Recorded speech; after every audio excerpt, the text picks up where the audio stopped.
Apa aja?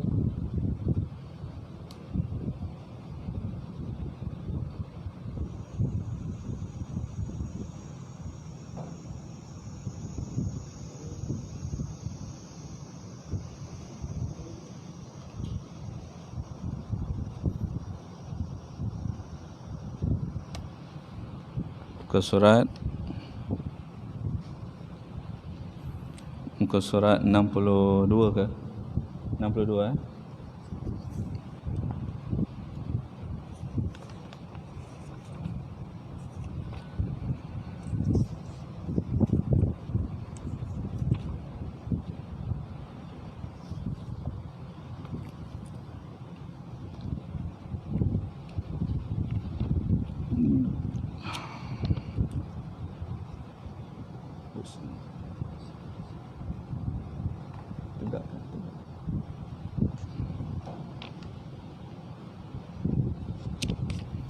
Bismillahirrahmanirrahim. Alhamdulillahirabbil alamin. Hamdan yuwafi ni'amahu wa yukafi mazidah. Ya Rabbana lakal hamdu kama yanbaghi li jalali wajhika wa 'azimi sultanik. Allahumma salli ala sayyidina Muhammadin nabiyil ummi wa ala alihi wa sahbihi ajma'in. Subhanaka la ilma lana illa ma 'allamtana innaka antal alimul hakim. Rabbi syrah li sadri wa yassir li amri wahlul 'uqdatam min lisani yafqahu qawli.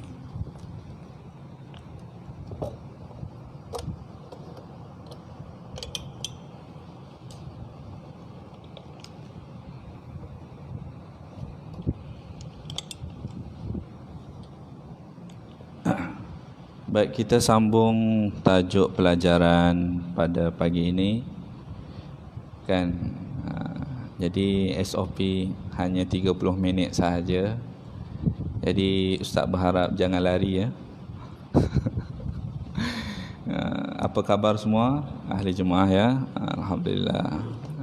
Mudah-mudahan kita di dalam rahmat Allah dan juga dilindungi oleh Allah, insya-Allah diberikan istiqamah di dalam perjalanan menuju kepada Allah Subhanahu wa taala. Baik, yang ada kitab iaitu muka surat 62. 80. Kita masih lagi tak habis mengenai tentang iaitu loba di atas berkata-kata. Baik, kita ambil daripada hadis Nabi SAW. Kita ambil daripada hadis, man tarqal miraa wa huwa muhiqqun bunya lahu baitun fi a'la al-jannah wa man tarakahu wa huwa mubtilun bunya lahu baitun fi rabadil jannah. Barang siapa meninggalkan ia akan berbantah-bantah. Mana kata seseorang itu, Nabi kata siapa yang tinggalkan berbantah-bantah, mana kata suka potong cakap orang lain, suka berbantah-bantah, walaupun dia tak setuju dengan seseorang, dia meninggalkan berbantah-bantah, mana bertengkar, jenis suka bertengkar, cakap dengan dia mesti dia nak menang, cakap dengan dia mesti dia nak menang, dia nak sahih, dia bertengkar, selalu memotong cakap orang lain dalam percakapan. Barang siapa yang meninggalkan berbantah-bantah, Nabi sebut pada ketika ia yang sebenar, nescaya diperbuat baginya rumah pada setinggi-tinggi syurga. Barang siapa yang meninggalkan berbantah-bantah, dibina akannya di dalam syurga satu mahligai. Maka bukan senang. Kita boleh cakap, boleh amal ni berbantah-bantah tak? Kadang-kadang kita suka berbantah-bantah. Erti kata berbantah-bantah adalah bertengkar, berdebat. Apa lagi? Berdebat, bertengkar. apa yang tak puas hati dengan kita, sehingga akan menimbulkan kedengkian di antara satu sama lain. Sehingga menimbulkan kedengkian di antara satu sama lain. Imam Ghazali menyebut, barang siapa orang yang jahil datang bertanya kepada kamu, kalau dia ingin bertanya, ingin menimbulkan masalah dan ingin mendatangkan kedengkian terhadap kamu, maka tinggalkanlah, jangan beri jawapan kepada orang yang bertanya ini, kerana orang ini jahil, ingin menimbulkan masalah dan ingin menimbulkan kedengkian di antara satu sama lain. Tinggalkan. Imam Ghazali itu suruh tinggalkan. Sebab tu kita ni banyak, sebab Nabi SAW sebut di dalam hadis yang lain, man kana yu'minu billahi wal yaumil akhir falyaqul khairan aw liyasmut. Barang siapa yang beriman dengan Allah dan Rasul dan juga hari kiamat, hendaklah dia berkata dengan perkataan yang baik ataupun diam, banyak diam. Kerana orang tasawuf adalah orang yang banyak diam. Kalau banyak bercakap, banyak salah. Kalau banyak salah, banyak dosa. Itu je. Ustaz, kalau cakap benda yang baik, kalau misal kata ceramah, kan banyak tu cakap tu, tu tak ada masalah lah. Tak, di atas bercakap atas nasihat ceramah tu tak ada masalah. Bercakap di atas perkara sia-sia itu banyak dosa. Tak, bertengkar, berbantah-bantah juga banyak dosa. Boleh faham? Imam Syafi'i kita, imam kita yang kita berpegang dengan mazhab Imam Syafi'i rahimahumullah, beliau juga akan meninggalkan orang yang jahil, yang bertanya bukan kerana ingin tahu, tetapi bertanya kerana ingin menguji kealiman seseorang itu. Maka Imam Syafi'i tidak akan jawab soalan kepada mereka yang bertanya kerana kejahilan, melainkan mereka bertanya itu kerana ingin mengetahui akan agama, akan perkara-perkara yang mereka tidak faham, maka tidak masalah. Tak? Dan barang siapa meninggalkannya, meninggalkan berbantah-bantah itu, akan dia pada ketika ia yang salah, nescaya diperbuat baginya rumah pada sekeliling surga. Barang siapa tinggalkan bantah-bantah, walaupun padanya salah, mengaku salah lah dalam percakapan ke apa ke semua, dia tahu dia salah dan dia tidak mempertahankan salahnya, dia pun diam, tak bantah-bantah dengan orang, nescaya Nabi kata akan dibina sekeliling surganya itu adalah mahligai-mahligai ataupun surga-surga yang di sekelilingnya. Besar. Meninggalkan bantah-bantah ni bukan senang. Tuan-tuan, seharian tuan-tuan berapa perkataan tuan-tuan keluarkan dan perkataan itu diredai oleh Allah, dikira pahala. Ataupun seharian tuan-tuan keluar perkataan daripada tuan-tuan, mulut tuan-tuan, tapi perkataan tuan-tuan itu penuh dengan menyakiti, berbantah-bantah, berdusta, maka itu tetap dosa. Jangan melihat dosa itu atas kezinaan, atas minum arak, atas meninggalkan solat, atas menzalimi seseorang, tapi tidak melihat atas perkataan kita itu adalah dosa, maka dia ini adalah orang yang jahil, yang tidak mempelajari. Maka sebab itu Ustaz nak sebut, jangan pandang remeh terhadap perkataan kita. Jangan pandang remeh. Tak, ada setengah orang dia pandang remeh, tak apalah, tak. Bukan dosa pun tidak berdosa. Bermula yang demikian itu, yang demikian meninggalkan bantah-bantah itu, tak, kerana meninggalkan membantah atas yang sebenar itu lebih sukar. Ni kata sukar sangat tu. Meninggalkan bantah-bantah sangat sukar. Dan sabda Nabi SAW, la yastakmilul abdu haqiqatal iman. Ni kena dengar elok-elok ni. Hatta yada'al mira'a wa huwa muhiqqun. Ada setengah jemaah kita belajar bahasa Arab tak? Tak payah baca terjemahan, faham dah kot. Kata apa Nabi SAW bersabda, tiada sempurnalah oleh hamba itu akan sebenar-benar iman. Makna iman tak sempurna, Nabi sebut iman tak sempurna. Iman ada tapi tak sempurna. Tuan-tuan yang dimuliakan oleh Allah, iman tak sempurna ni macam mana tu?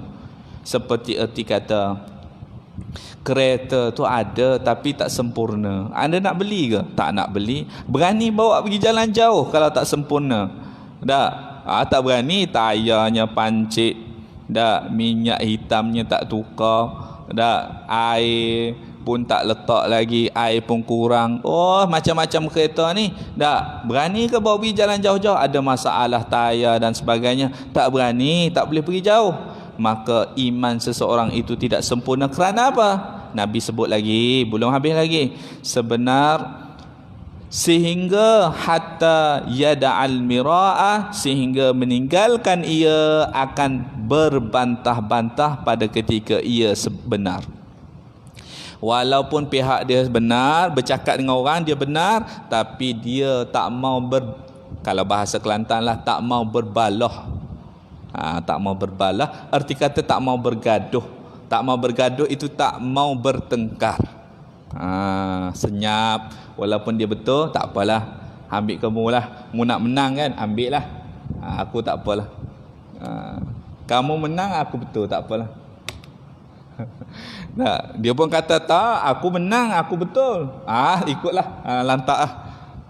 Tinggalkan berbantah-bantah. Ini adalah orang yang sempurnanya iman. Maka bak kata tepuk iman, tepuk dada, tanya iman. Kita selalu berbantah-bantah tak banyak. Maka kita dah belajar ni tak, kurangkan berbantah-bantah. Inilah dipanggil penawar bagi hati. Mengajarkan erti hati kita itu supaya baik, supaya menjadi baik. Kemudian katanya lagi, diriwayatkan oleh Ibnu Abi Ad-Dunya dari Abi Hurairah radhiyallahu anhu, dan adapun melawak dan seluruh, melawak dan seluruh.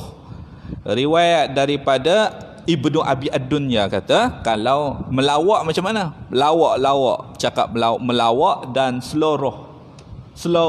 Orang Kelantan, orang Kelantan kata seluruh, orang Kelantan kata seluruh. Bergurau maknanya.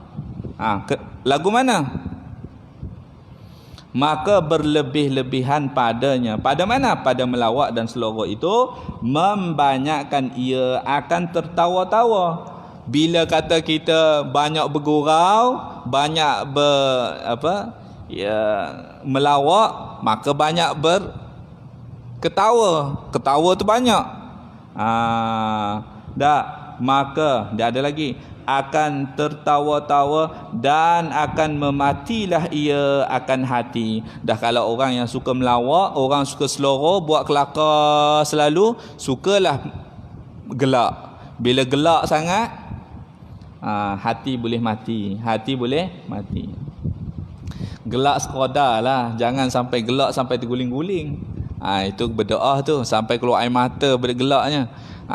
Selalu gelak ni akan mematikan hati. Ini dalam kitab pengarang. Kenapa? Syekh dia berpengalaman di atas mendidik hati. Tak kira lah siapa kita, ustaz, mahupun cikgu, mahupun dah jadi ayah orang, mahupun pemimpin, tapi kalau tak jaga atas perkara ini, hati kita akan tetap mati. Erti kata mati ni lagu mana? Erti mati ini ialah bila diberi nasihat, dia tidak mengambil nasihat. Bila ada mau'izah, nasihat-nasihat, pengajaran daripada Allah, maka dia tidak nampak atas pengajaran itu. Maka erti dia kata mati hatilah ni. Bila beri nasihat, dia tak mau dengar. Mati hatilah. Dia rasa dia dah pandai, dia rasa dia dah hebat, dia rasa dia dah semua rasa-rasa semua ni mati hati tu, hati yang kotor tu. Tak kena bersih, tak kena bersihkan. Ya. Kemudian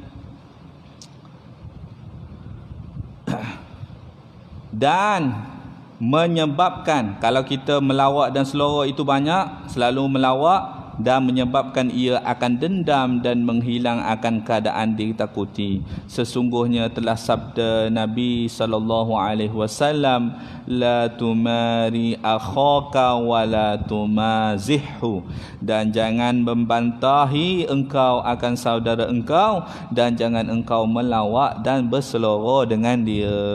Nabi larang untuk membantah dan Nabi larang untuk mempelekeh dan bergurau dengan dia. Bergurau boleh, tapi jangan berdoa. Jangan keterlaluan. Ada jumpa ya? Ada. Ustaz baca ada. Jumpa aja. Jumpa. Boleh ya? Tinggalkan melawak sangat, jangan melawak sangat. Kalau melawak sangat boleh masuk maharaja lawak lah. Pergi masuk maharaja lawak je lah. Tak?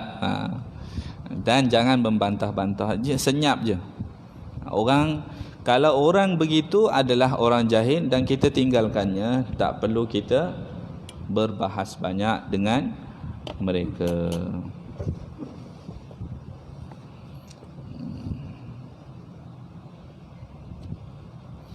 Diriwayatkan oleh Ibnu Abi Ad-Dunya dari hadis Abi Hurairah radhiyallahu anhu, Nabi SAW bersabda, inna rajula la yatakallamu bil kalimah yudhiku biha julasa'ahu fayahwi biha ab'ada minas suraya.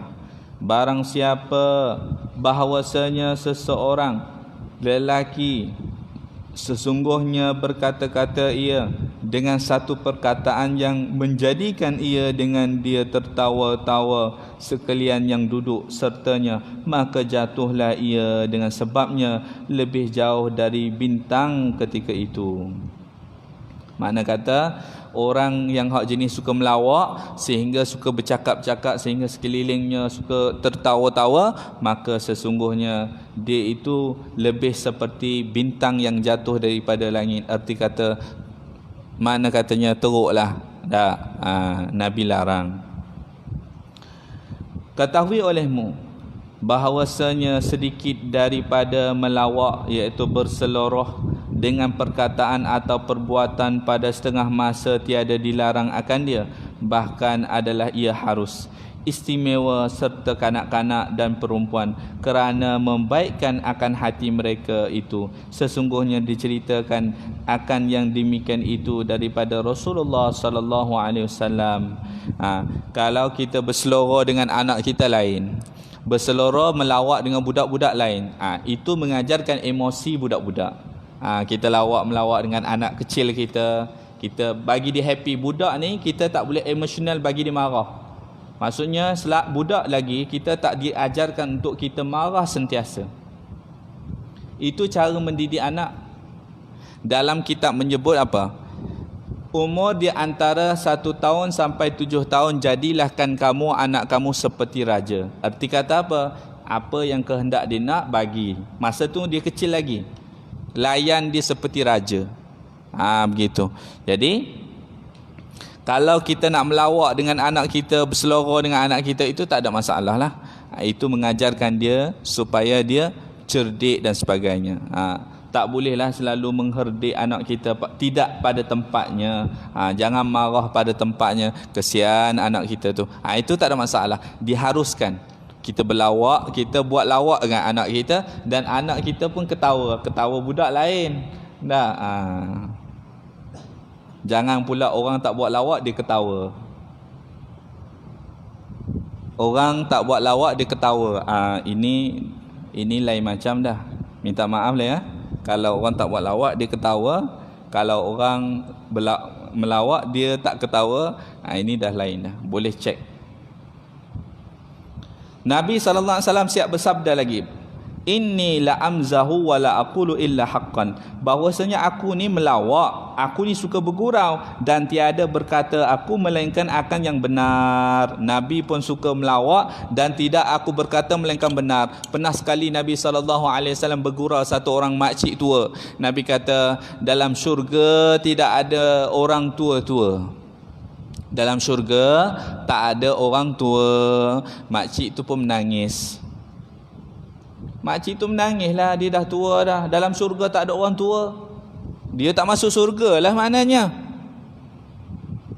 Makcik tu menangis, Nabi pun bertanya, kenapa makcik menangis? Makcik tu bagi tahu, wahai Rasulullah, kamu telah beritahu bahawa dalam syurga tak ada orang tua. Aku mungkin tak masuk syurga ni sebab tu aku menangis. Nabi kata tidak. Dalam syurga tak ada orang usia tua. Semua yang masuk syurga semuanya muda-muda. Yang hak laki ni umur berapa? Umur 18. Weh, mana tak nak umur 18? Siapa tak nak umur 18? Naklah. Kekuatan dia 99 orang. Dah, kita seorang pun tak larat dah. 4 lagi lah. Ada berani? Kan? Jadi kat surga tak ada orang tua, betul lah Nabi sebut. Semuanya muda-muda. Yang tua masuk surga jadi muda balik. Umur apa? Ustaz, minta maaf silap tadi. Lelaki umur 33 dan perempuan umur 18. Di dalam kitab menyebutlah. Suaranya sedap seperti Nabi Daud alaihissalam. Handsome-nya satu orang dalam surga itu seperti Nabi Yusuf alaihissalam. Tak? Kekuatan yang kuat seperti Nabi Musa alaihissalam. Kekuatan kuat. Nabi Musa kita biasa dengar kisah kan, yang mengangkat telaga ingin memberi kaumnya minum air itu, mengambil air, dia hanya mengangkat seorang je. Walhal telaga itu perlu kekuatan 40 orang. Panjanglah pula kisahnya, nanti kita cerita kemudian hari ya. Akhlak yang baik seperti Nabi Muhammad sallallahu alaihi wasallam. Kacaknya Nabi Musa macam mana? Ustaz, nak tahu kacaknya Nabi Yusuf. Nabi Yusuf kacaknya macam mana? Handsome Nabi Yusuf tu macam mana? Perempuan-perempuan memanggil Nabi Yusuf keluar, dan di atas tangan wanita-wanita itu ada sebilah pisau dan sebilah apel. Bila Nabi Yusuf keluar daripada bilik, para wanita sambil apa panggil? Ngoyakkan potong buah apel tu kan, tak tersedar potong jari sendiri. Tak, guris jari-jari sendiri. Sebab apa? Sebab tengok kepada Nabi Yusuf itu begitu handsome sekali kan, sehingga mereka kata ini adalah bukan manusia ni, ini adalah malaikat. Tak, itulah. Jadi Nabi pun pernah bergurau, bukan Nabi tak pernah bergurau. Ada setengah orang, ustaz mengajar tak boleh bergurau, memang tak boleh bergurau betul lah. Balik rumah, bini pun nak melawak kita. Jangan melawak. Jangan. Tak. Boleh bergurau, tapi jangan sampai terlaluan sehingga mendatangkan ketawa yang banyak sehingga menyebabkan hati yang gelap. Itu sahaja. Dan bersabda ia bagi seorang wanita yang tua, la yadkhulul jannah ajuz. Ni ustaz cerita tadi tu, tidak masuk surga perempuan yang tua. Artinya tidak berkekalan ia tua di dalam syurga, bahkan dijadikan dia muda pada ketika masuk ke dalam syurga. Diriwayatkan bahawasanya berlumba ia akan Siti Aisyah radhiyallahu anha dengan berlari. Ini bolehlah tuan-tuan, balik rumah ni berlumbalah kita dengan isteri kita. Nak?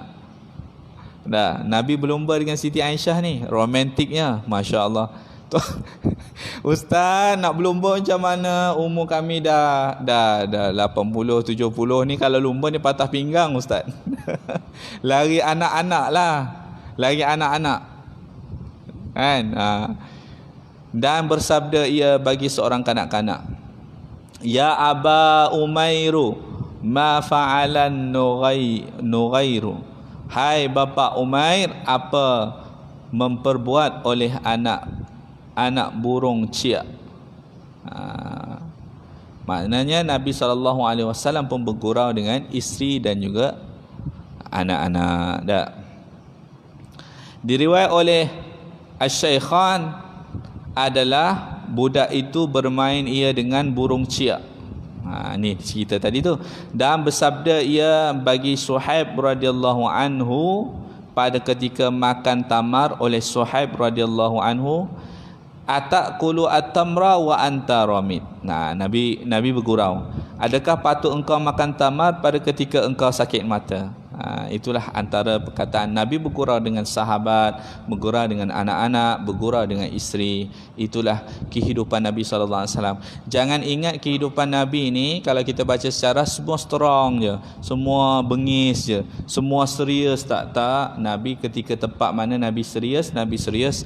Tempat mana Nabi tegas, Nabi tegas. Tempat mana Nabi bergurau, Nabi bergurau. Tempat mana Nabi nak romantik dengan isteri, adanya tempatnya. Itulah akhlak yang dibawa oleh Nabi SAW, mengajarkan kepada kita, iaitu umat beliau. Kita pun kenalah ikut. Setakat itu sajalah.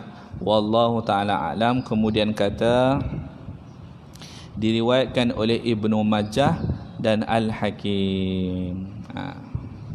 Ingat ya, kita sebagai umat Nabi SAW, kita usahakan supaya kita banyakkan amal. Tuan-tuan, kalau tak nampak lagi apa yang Allah berikan kepada ujian kepada kita ni, virus ataupun dipanggil COVID ni, tak tahulah.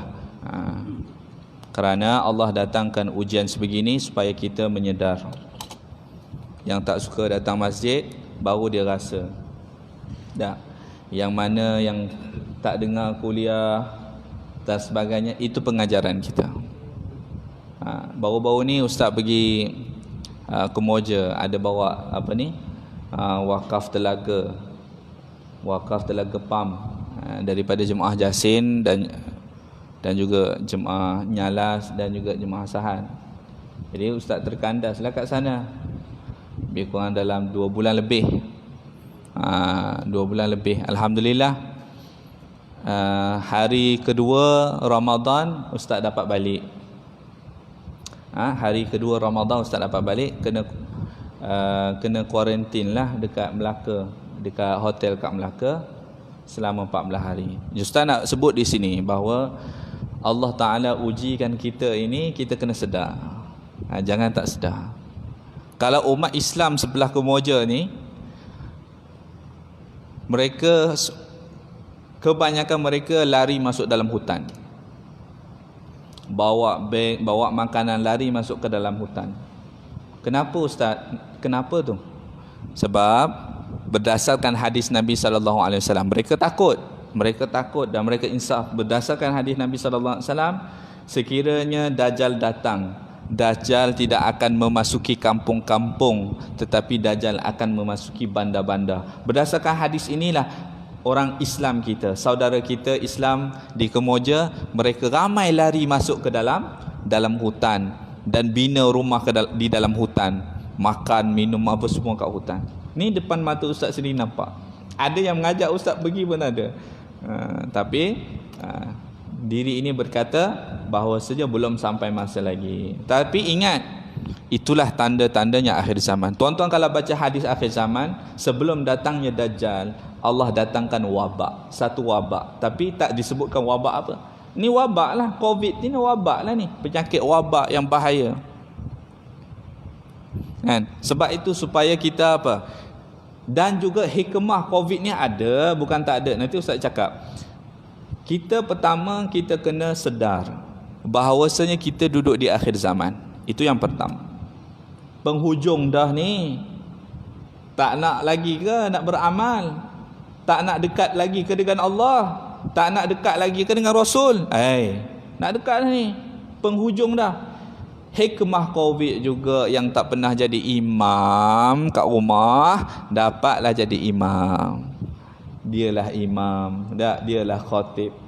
Itu hikmahnya. Nah, baru ni siapa jadi khatib? Ada orang mesej saya tanya, Ustaz, tolong share boleh tak teks khutbah? Saya nak bagi khutbah hari raya. Ustaz kata, Ustaz khutbah tak pakai teks. Dia kata, Ustaz bolehlah sebab boleh pandai ceramah. Tidak. Hari itulah kita nak kena bantai isteri kita. Kebiasaannya kalau kita nasihat isteri kita menjawab. Jadi pada hari raya berkhutbah, kita berkhutbah, dia tak dapat nak jawab sebab khutbah tu.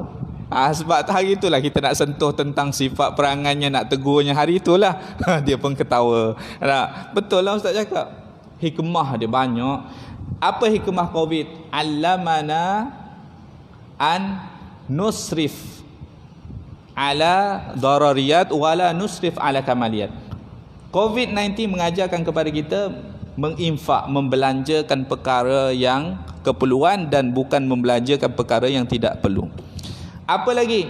Allamana COVID-19 mengajar COVID-19 kepada kita an naqdi waqtana ma'al usrah, memberi masa kita ini bersama keluarga kita. Selama ni kita sibuk mengajar, sibuk kerja, balik petang tak sempat bercakap dengan anak isteri, tak sempat bersama dengan anak isteri. Ini hikmah dia, dapat bersama dengan anak isteri, duduk bersama dengan anak isteri, lebih masa dengan family. Boleh faham ya? Itu hikmah dia. Maka kita sama-samalah mendoakan, insya-Allah ya. Jadi Ustaz tak boleh nak cerita panjang lah, tak boleh nak lapor panjang dekat sana bagaimana Ustaz di Kumoja. Ustaz duduk Kumoja tinggal rumah siapa? Tinggal rumah anak murid Ustaz je lah hak duduk di sana tu. Adalah rumah anak murid kita yang hak belajar di sini ada kan. Tinggal seminggu bergili-gili, tinggal makan minum apa. Mereka lah tolong masak dan sebagainya. Sebab sana tu susah makan. Kalau ketika tak lockdown tak apa tuan-tuan. Kalau lockdown dah payah nak cari makan. Kalau tak lockdown ada kedai orang Islam kita buka. Tapi kalau dah lockdown tak ada lah.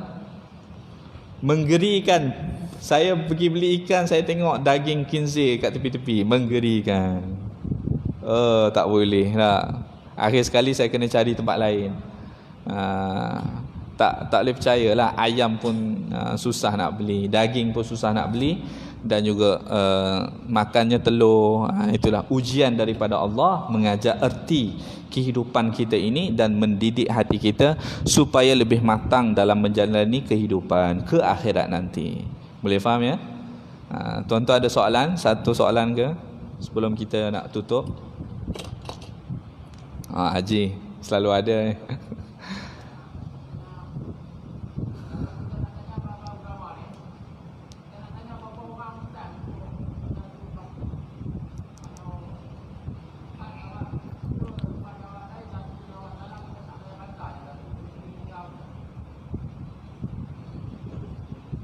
Menjawab soalan, menanyakan soalan agama tak ada masalah.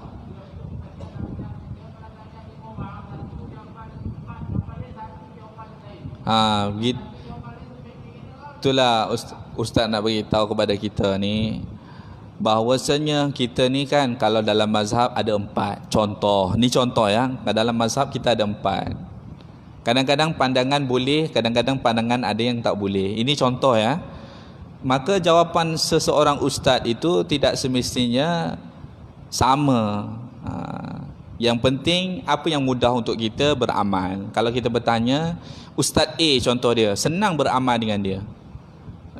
Dia jawab jelas, berdalilkan hadis ayat Quran dan ijma' ulama, dan kita mudah amal.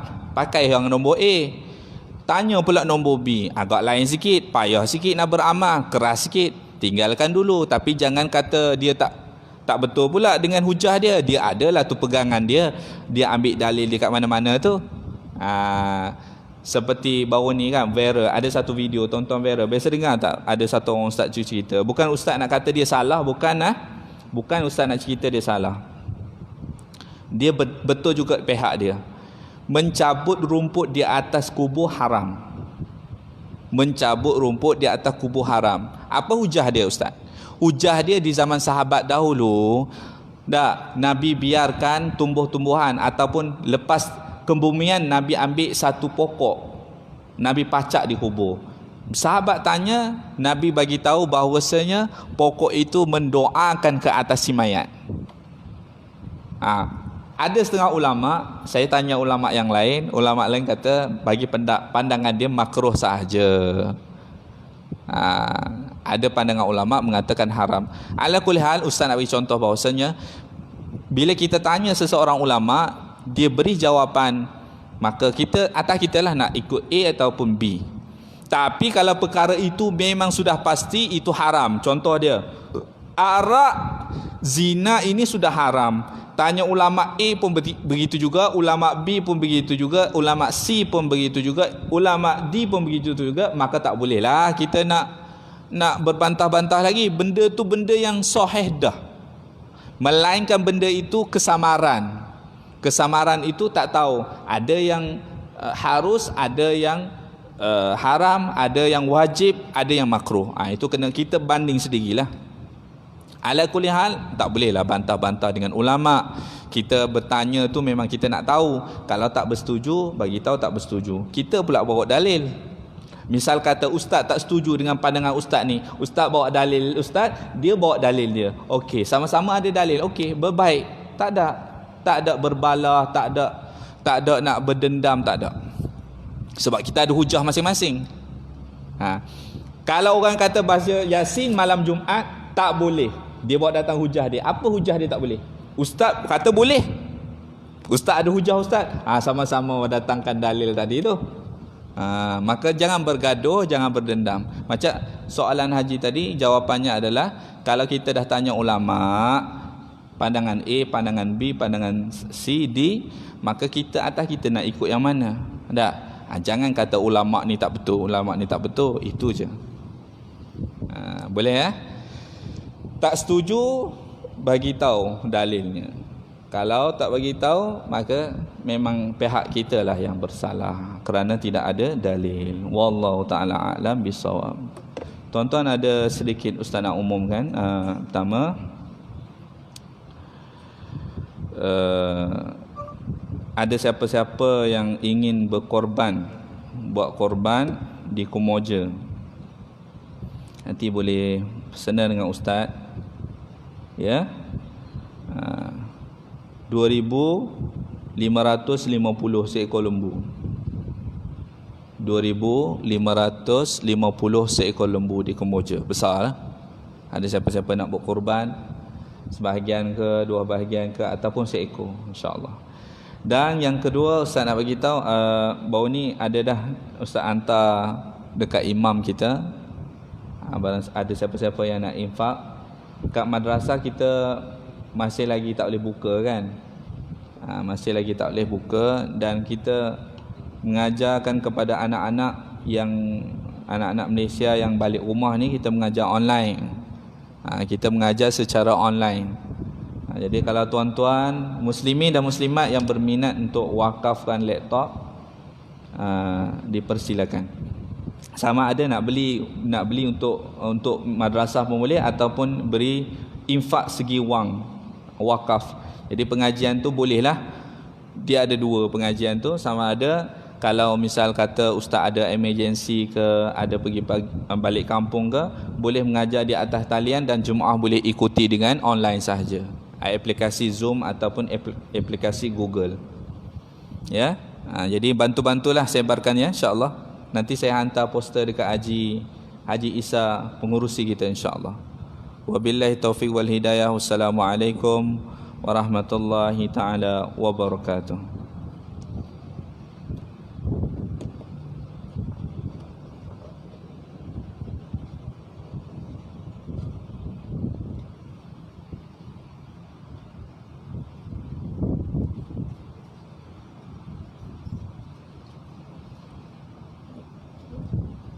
Ya, Ji.